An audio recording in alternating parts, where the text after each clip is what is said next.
이제 수시 논술 전형에 대해서 지금 조금 얘기를 들어봤고 대략은 뭐 알 것 같아요. 이 어려운 전형은 아니니까 학부모님들이나 자녀분들이 다 알 거라고 생각을 하고 지금부터는 이제 그러면 자연계 학생들을 위해서 수리 논술 공부 어떻게 돼? 이게 뭐 전형이 어떻든 경쟁률이 어떻든 간에 일단 뭐 시험을 잘 치고 가야 될 일이니까 예. 수리 논술 공부에 대해서 좀 얘기를 해보려고 하는데 일단 수리 논술이라는 게 대학별로 좀 다 다르나요? 아니면 비슷비슷하나요? 일단 제일 중요한 거는 학교마다 선택 과목이 틀려요. 지금 이제 그 교육과정이 바뀌어가지고 수원, 수투를 이제 기본 공통 교과목으로 하고 확률과 통계, 미분과 적분, 그 다음에 기하 이렇게 세 개를 선택 과목으로 하고 있잖아요. 그러니까 어느 대학은 세 개 다 보겠다. 또 어느 대학은 우리는 미적분만 보겠다. 어느 대학은 미적하고 확통만 보겠다. 어느 대학은 미적과 기하만 보겠다. 이렇게 되잖아요. 근데 사실은 고등학교에서 뒤에 보면은 이렇게 예를 들어서 자연계를 기준으로 해서 미분과 적분 이외에 확통과 기하와 벡터가 이렇게 알차게 이렇게 수업이 주어지지 않은 상태니까 이제 이 학교가 나름대로는 그런 걸 가지고 진입장벽을 세워놓는 것이 아닌가 하는 생각이 좀 들거든요. 예를 들어서 그 미적, 기하, 확통 세 개를 다 보는 학교는 주로 우리가 말하는 메이저 대학들이 다 봐요. 뭐 예를 들어서 연대, 성대, 홍대, 서강대, 경희대, 동국대, 단국대, 광대, 한양대, 이대 뭐 이렇게 학교들이 다 이제 미적, 기하, 확통을 다 보거든요. 물론 출제는 미적만 낼 수도 있고 뭐 미적하고 기하만 낼 수 있고 자기 마음대로겠지만 학생들 입장에서는 세 개를 다 준비해야 되니까 내가 학교 다닐 때 미적은 기본적으로 시험 본다고 준비를 했지만 기하나 확통이 조금 약하다 싶은 친구들은 이 과목을 논술을 위해서 다시 공부를 하거나 아니면 정리를 해야 되잖아요. 그러니까 이런 것들이 이 대학을 가기 위한 진입장벽이 되고 있다. 근데 이제 또 이렇게 보면 이 이외의 대학들 수도권에서 이름은 있지만 또 이렇게 우리는 세 개를 다 안 간다. 미적만 본다. 확통만 본다. 아니면 수원 수투만 보겠다 하는 학교도 있거든요. 그러니까 내가 이렇게 다 할 자신이 없다고 싶으면 학교들을 이렇게 보면서 얘는 이것만 봐도 되겠네 라고 딱 자기가 선택을 해서 거기를 또 집중하는 것도 한 전략이 될 수도 있어요. 예를 들어서 그 외대 용인 캠퍼스 있잖아요. 뭐 외대나 아니면 저기 항공대, 뭐 가톨릭대 이런 데 몇몇 대학은 일본은 수원 수투만 봐도 되거든요. 그리고 중앙대 같은 경우에는 미적하고 기하만 보고 나름 메이저 대학인데도요. 그 다음에 또 미적분만 보는 대학교가 또 서울에 보면 세종대학교, 또 아주대 인하대는 미적분만 봐요. 아까 말씀드렸던. 그러니까 학생들 입장에서는 최저도 없지, 미적분만 봐도 되지, 이러니까 진짜 마지막 보루 같이 느껴질 만도 하겠죠. 그 다음에 확통만 보는 학교가 예를 들어서 건국대. 건국대학교는 이제 미적하고 확통만 보면 된다. 이런 식이 되니까, 그러니까 이렇게 학교를 갖다 이렇게 선택을 해서 집중을 하는 것도 중요한 전략이 될 수 있다고 봐요. 일단 선택 과목 출제 범위에 따라서 구분이 일단 그 정도로 이제 가능한 거고 문제 스타일이나 뭐 이런 건 뭐 구분이 안 되나요? 문제 스타일도 보면 이렇게 보면 이제 좀 예를 들어서 건국대 같이 이렇게 이게 기하라는 게 딴 게 아니고 이렇게 왜 그래프 도형 같은 거죠. 그런 걸 좀 좋아하는 학교가 있고 또 한양대학교 같이 이렇게 좀 해석이 중요한 학교. 문장대 연세대학교 그런 편입니다.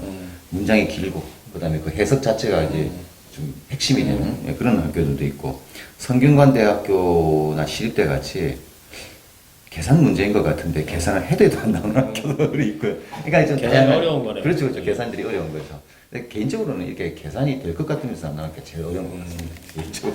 어쨌든 이렇게 뭐 출제들이 학교별로도 있으니까 거기 맞춰서 준비하면 돼요. 출제는 그럼 누가 교수님이 하시는 거예요? 그렇죠. 교수님들마다 이렇게 학교별로 교수님들마다 약간 컨셉이 좀 있는 건가요? 우리는 기하 이렇게 좀 가자, 계산하자, 뭐 이런 식으로 있는 건가요? 그럼 뭐 저한테 계속 꾸준히 유지된다는 거 아닙니까? 근데 이건 이제 제 내피셜인데요. 이건 제 내피셜.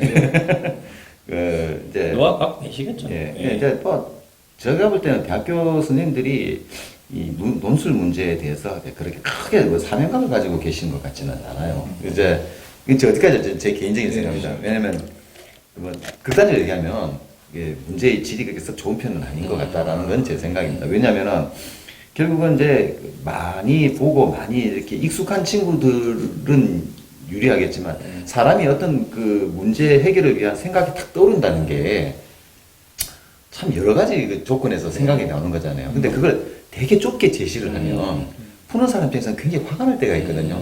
그래서 몇몇 대학은 좀 그런 것도 있는 것 같아요. 하지만 대부분은 오래 준비하면 내가 준비한 곳에서 이렇게 생각이 좀 샘솟할 수 있는 그런 여지는 주는 것 같아요. 아 이걸 왜 여쭤봤냐면은 학생들 입장에서 내가 중앙대 지원한다 그러면은 이게 뭐 교수님들이 뭐 매년 막 스타일을 팍팍 바꾸고 막 작년 기출문제 풀었는데 도움이 안 되고 이렇게 되면 안 되잖아요. 예, 그렇지는 않습니다. 예를 들어서 이 학교는 원래 계산력이 중요한 학교야 그러면 계산력이 중요한 거고요. 이 학교는 원래 그림을 잘 그려야 돼 그러면 그림을 잘 그려야 되는 거고요. 주로 내는 선생님이 교수님이 내겠죠. 뭐. 그리고 대신?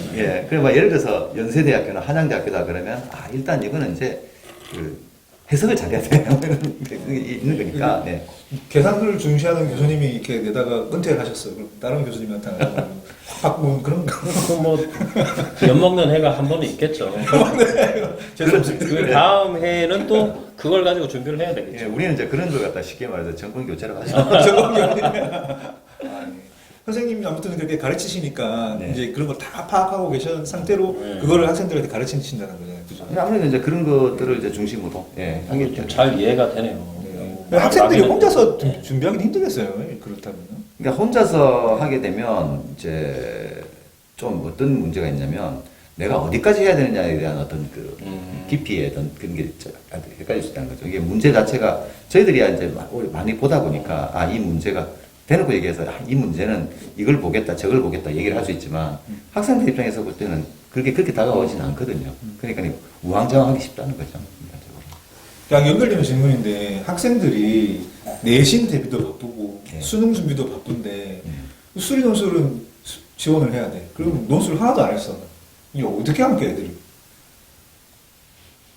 하나도 안 했으면 안 해야죠. 한거 있습니까? 예를 들어서 그러면 만약에 그게 어차피 수능 될 때까지 안 했다 그러면 어쩔 수 없는 거고 막 이제 3학년 되는데 네. 3학년 내신 수능 부담되는데 논술도 또 미리 따로 해야 된다는 얘기도 막 있고 어떻게 별도로 좀 시간을 쪼개서 하는 게 좋을까요?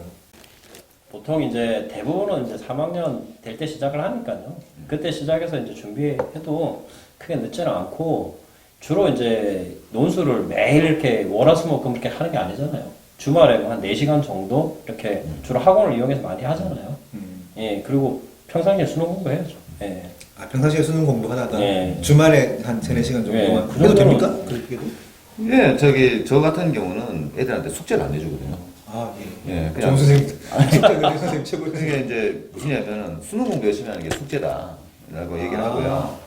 그다음에 이제 애들이 학원에서 수업을 하잖아요. 그럼 수업을 하는 시간 내에 가급적 내가 이렇게 전달하는 이야기를 갖다 이렇게 앉아서 듣는 것보다는 펜을 가지고 자기가 직접 문항을 작성을 해야 돼. 작성을 하고 그럼 제가 옆에서 하다못해 제가 그냥 처음부터 다시 쓰라고 하는 지언정 자기 스스로가 답안을 완결하고 딱 끝낼 수 있어야 되잖아요. 그러니까 그렇게 한 서너 문제만이라도 이렇게 하고 나가서 그 일주일 계속 반복한다는 게 제 나름대로 굉장히 유의미하다 이 말이죠. 트레이닝을 그렇죠. 꾸준하게 그렇게 하는 하는 것이 더 나은 거라고. 예를 들면 뭐 수능 수학에서 1등급 정도 나오는 잘하는 학생인데 논술을 못한다. 그러면은 그런 학생들도 그런 걸 읽고 막 이렇게 해야지만 점수가 잘 나올 수 있는 거죠. 그렇죠. 예, 그게 이제 결국은 그 문과에서 말하는 첨삭하고는 좀 다른데요. 왜냐하면 학생들이 자기가 이렇게 문제를 풀잖아요. 네. 문제를 풀면서 자꾸 이게 이제 이렇게 그 교정을 받으면서 답안지, 이게 말하자면 좀 이렇게 최적화된 답안지를 쓰는 데로 이렇게 수렴해 간다고 그러나 자기가 쓰는 예, 습관이라든가 뭐 이런 것들이 그렇게 돼가는 과정이죠. 그래서 저희들이 또 옆에서 이렇게 조언을 또 하고 그렇습니다. 내가 잘하는 수학 1등급인데 뭐 거의 뭐 만점도 받고 막 한 문제 틀리고 이러는데 뭐 학교별 유형만 좀 파악해가지고 뭐 시험 치러 가면 대충 되겠지 이런 건 안 되는 거네요. 그렇게 해가지고 성공한 애들 제가 거의 못 봤거든요. 그러니까 아까 이야기했잖아요. 자기는 잘 봤다니까. 자기는 잘 봤는데 합격은 안 하고. 자기 잘 봤는데 예. 어떻게 학교에서 원하는 어떤 그런 형태의 답을 제출하지 그게 못할 가능성이 꼭 있다. 수리 논술 나오는 게 아니라 인문 논술 같은 경우에도 그죠. 다 시험 치고 뭐 옛날에 고대 논술 있을 때 다 합격이래요 자기들은. 잘 다 썼다고. 떨어지고. 그러니까. 예, 출제 의도가 빈뜩 어긋나는 경우도 그렇죠. 많네요. 그러니까 출제 의대로 생각 안 하고 그냥 자기가 쓰고 싶은 대로 쓴 거죠 그냥 쉽게 말하면. 그렇죠.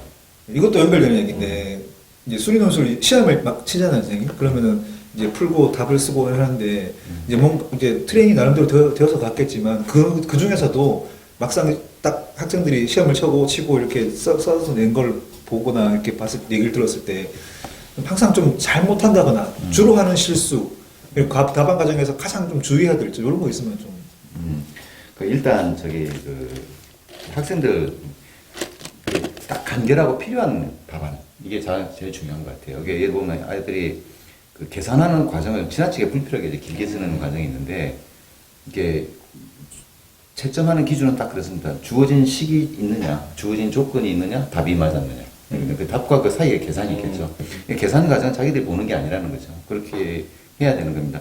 그래서 가급적이면 답안이 간결하게 좋은데 내가 자신이 없는 답안을 쓸 때는 태도가 달라지겠죠. 그렇죠. 태도가 달라지겠죠. 그게 자신이 없는 답안을 쓸 때는 자기 자신을 좀 어필할 수 있는 양을 어쨌든 많이 끌고 나가시는 게 좋고, 그 다음에 이건 제가 좀 많이 강조하는 편인데요. 그림과 그래프를 많이 활용하는. 그러니까 예를 들어서 최근에 이제 그 출제 경향들을 보면 직관이라고 하는 것이 굉장히 이제 많이 좀 중요한 게 있습니다. 그러니까 이 직관이라는 것을 갖다 학생들이 딱 표현을 하기 위해서 가장 좋은 무기가 뭐냐면은 그래프라든가 그림이거든요. 그래서 그래프나 그림에 의해 가지고 이 자기가 떠오르는 직관을 설명을 딱 하고 답안지를 딱 내줬을 때 그 답안이 유효하게 인정을 잘 받습니다. 예, 아무리 훈련을 한다 하더라도 이 완성된 답안으로 딱 하기가 어려운 경우가 굉장히 많거든요. 근데 분명히 답은 있는데 그 과정이 어렵다 싶을 때는 그림이나 그래프가 활용됐을 때 좋은 점수를 받는다. 예, 그렇게.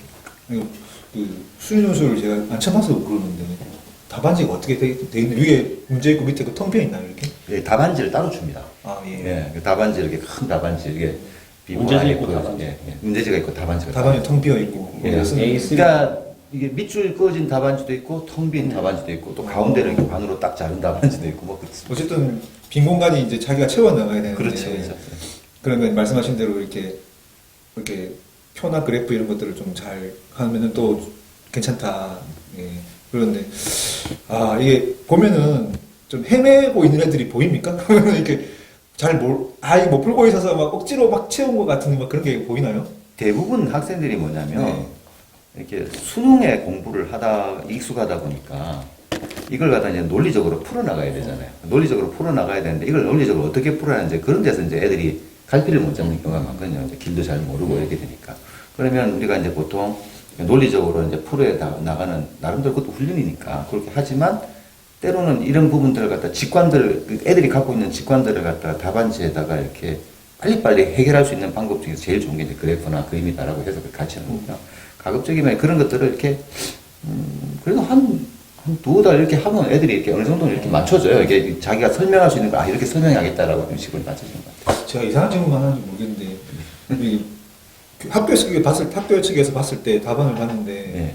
답은 맞아요. 네. 답은 맞는데 풀이 과정이 정말 이상하고 특이해요. 그럼 점수 못 받아요. 못 봤습니까? 네. 그럼 뭐 약간 가이드라인이 있는 건가요? 학교에서도? 그렇죠. 가이드라인이 있습니다. 풀이 과정에 있는 가이드라인. 그렇죠. 학교 중에서 그 가이드라인을 모의 논술 같은 거나 자기들 기출 문제에다가 답안지를 제공하면서 가이드라인을 제시하는 학교들이 많아요.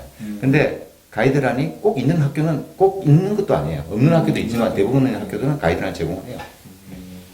근데 이제 최상위권 대학에서 가이드라인이 없어요. 좀 이게 다양하게 사고를 하게 만드는 거죠. 그리고 제 개인적인 생각인데 그 채점을 교수님이 하거나 교수님 조교가 분명히 할 텐데 조교가 안 하죠. 예, 뭐 그럴 수도 있는 뭐 말하자면 교수님 바쁘시니까. 예, 근데 그 쓸데없는 거 주구장창 쓰면 그거 보겠어요? 그렇죠.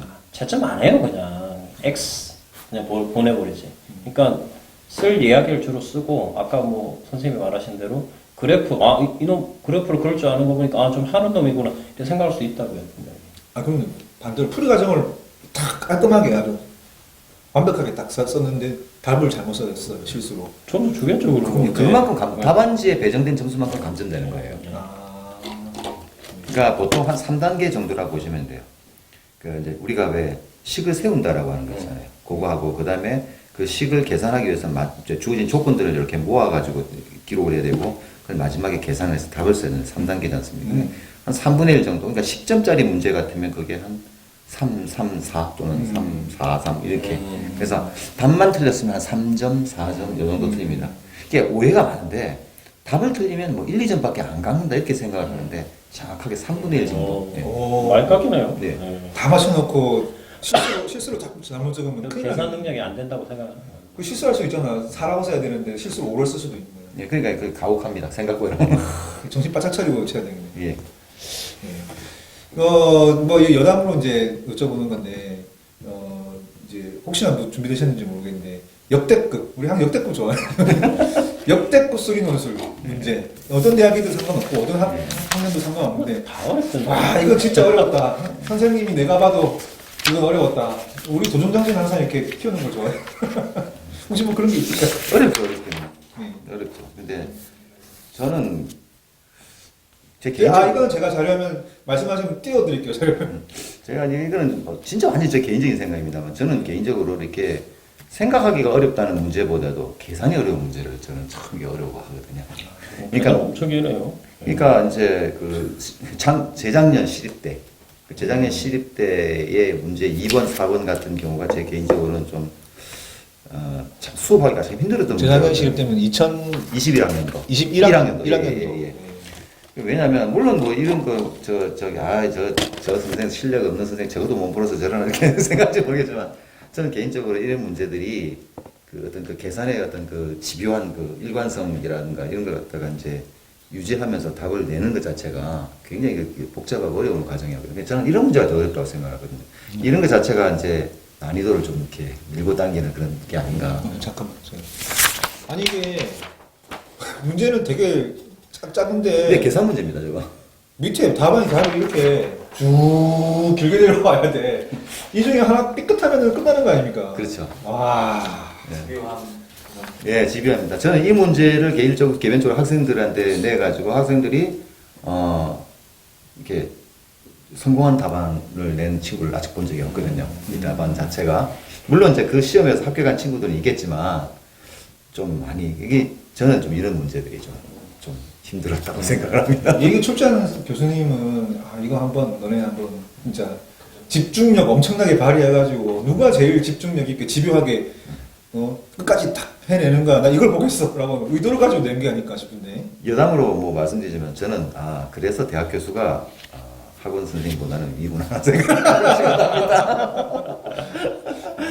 가끔씩은 그렇게 존경을 제가 표합니다.